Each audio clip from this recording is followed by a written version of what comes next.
le faudra. Pour le droit à l'information, contre les violences policières, pour la liberté de manifester, pour le respect de notre vie privée et pour nos libertés. Avec cette loi de sécurité globale, il y a plusieurs articles qui nous posent question et qui remettent en cause de façon fondamentale en fait la liberté, que ce soit l'article 24, l'article 22, l'article 21 aussi, et plus généralement aussi un certain nombre de lois qui gravitent autour de la loi de sécurité globale, qui vont un peu dans le même sens et qui remettent en cause donc cette liberté fondamentale qui pour nous est indépendante, qui pour nous est essentielle pour la défense des droits humains. En France, on a le droit de manifester. Est-ce qu'on peut nous fliquer comme ça pour avoir été à telle ou telle manifestation? On a vu ce qui s'est passé avec le mouvement des Gilets jaunes et avec les violences policières, avec tout ce contrôle en fait des différentes personnes qui ont participé à ces manifestations et les droits de manifester qui ont été bafoués lors de ces manifestations. Et on l'a vu encore dernièrement avec la manifestation là, à l'automne, place de la République, où il y a eu des journalistes qui ont été molestés. C'est intolérable. Pour Manuel, maman. Oui, merci. Oui, merci. Salut, merci. Non, je n'ai pas préparé. On manque de femmes ici. On manque de femmes. Bah non, il y en a deux là. Quelques vieux papes à nos syndicats.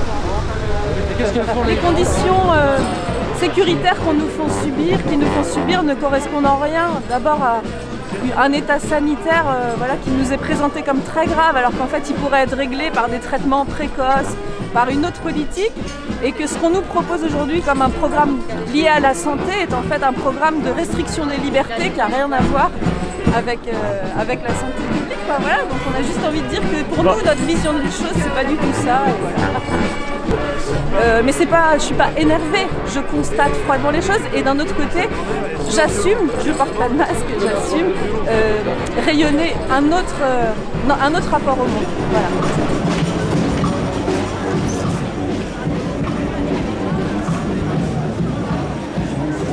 C'est l'article 6 de la Déclaration des droits de l'homme qui dit que la police est une force publique. Donc qui dit public dit pouvoir publicité, qui est censé être visible, qui est censé pouvoir être contrôlé, qui devrait être contrôlé par une instance indépendante, ce que n'est pas les GPN.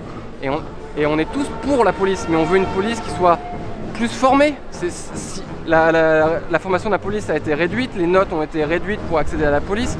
On veut une police qui soit mieux équipée, mais moins armée. C'est pas normal du coup que la police française utilise des armes de guerre comme les grenades JLF 4, qu'on ait utilisé 13 000 flashballs juste pour le mouvement des Gilets jaunes. C'est pas normal. En fait, la police devrait pouvoir désamorcer des situations et ne devrait pas être utilisée pour réprimer des manifestations.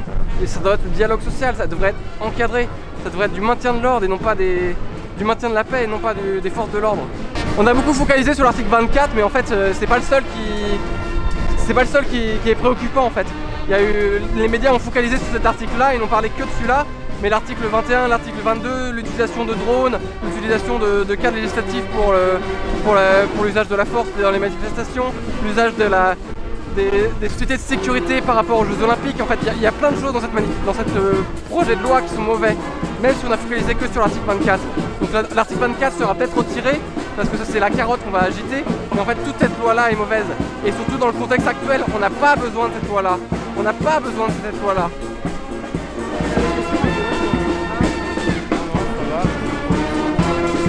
Je m'appelle Atir Noureddine, je suis marocain, j'habite à Lannion et je viens participer à la manif et pour faire connaître les gens, c'est-à-dire de Lannion et de l'agglomération, des cas des droits de l'homme, la situation des droits de l'homme dans mon pays, surtout, c'est-à-dire notre régime, on craint le retour des années de plomb qu'on a vécu avec le papa Hassan II. Donc il y a beaucoup d'arrestations de journalistes et de beaucoup de détenus politiques.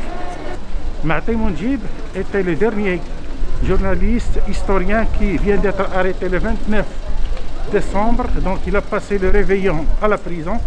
c'est un historien, journaliste, chercheur. C'est un franco-marocain. Il a enseigné à Montpellier, il a enseigné aux États-Unis, au Sénégal, au Maroc. Et il a fait la préface du fameux livre de Gilles Perrault, Notre ami le roi. Et maintenant, on le poursuit pour blanchiment d'argent à cause, c'est-à-dire qu'il y a des aides pour les associations dont il était membre et en lui accusant que tu as détourné l'argent de ces associations. Mais cette poursuite-là, il date depuis 2015 qu'il y a des menaces envers lui. Il a fondé des associations, c'est-à-dire de journalistes d'investigation.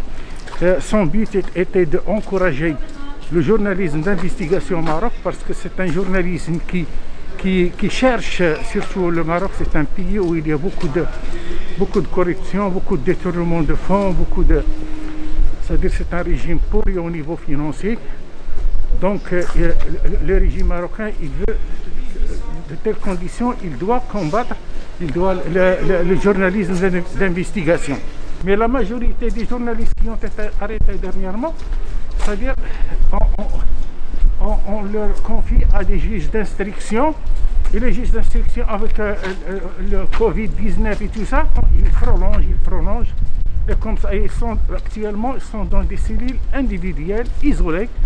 Ils ont un petit moment de promenade le matin et une petite promenade pour c'est-à-dire marcher dans la prison une demi-heure ou bien une heure. L'après-midi, c'est tout. Ils passent 23 heures dans la cellule et les cellules sont dans des conditions très lamentables au niveau surtout pour leur santé.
C'est vrai que je vais très souvent en manif.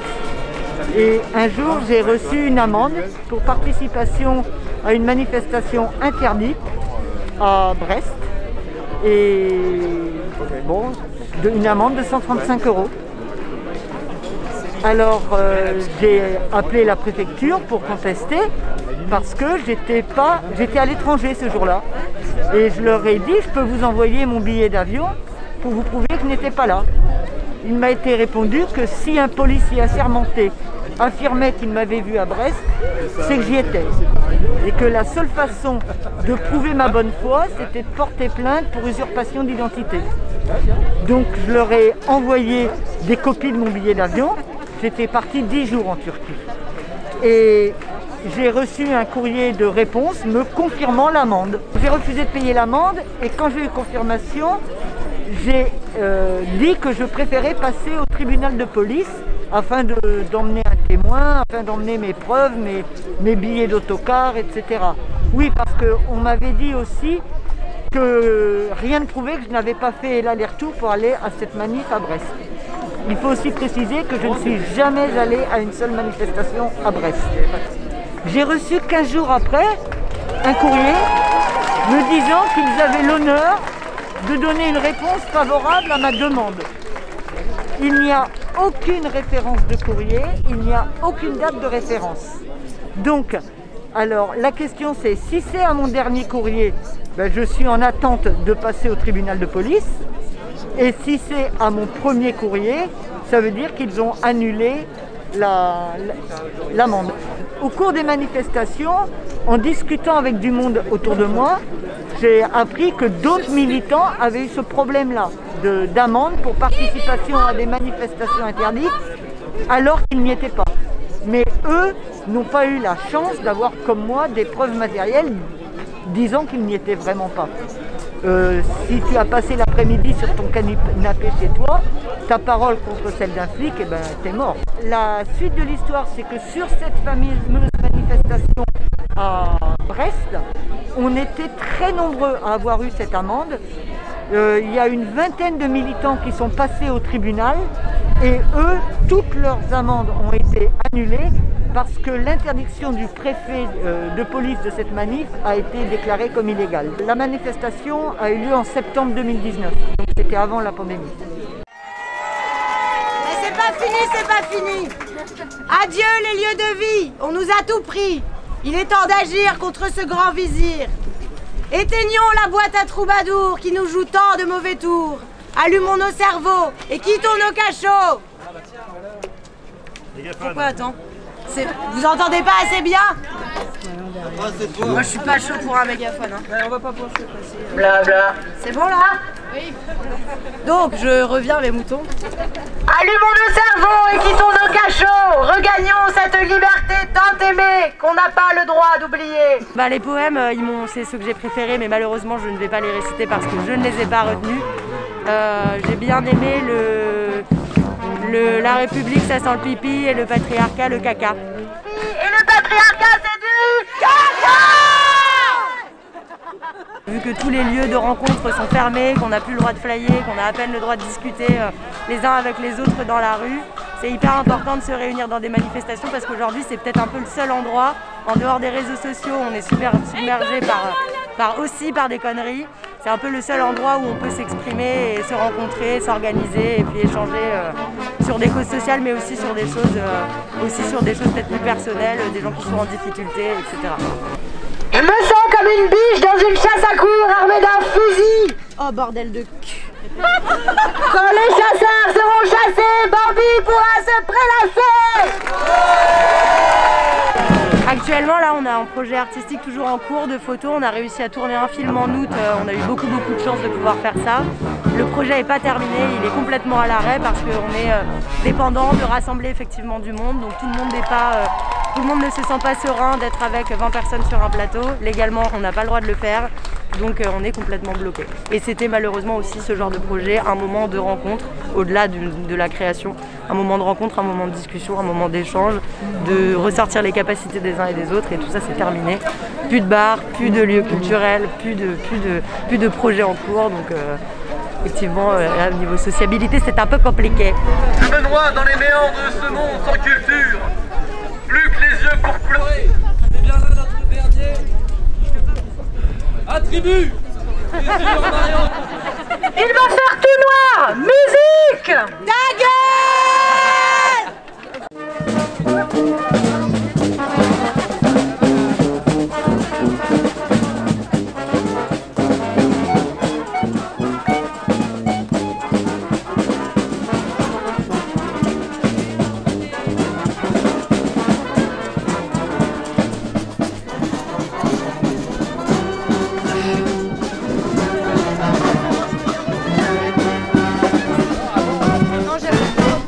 Voilà, c'est difficile de prendre la température et de sentir ce que vivent les gens parce qu'effectivement on n'a plus de moments privilégiés pour discuter avec eux.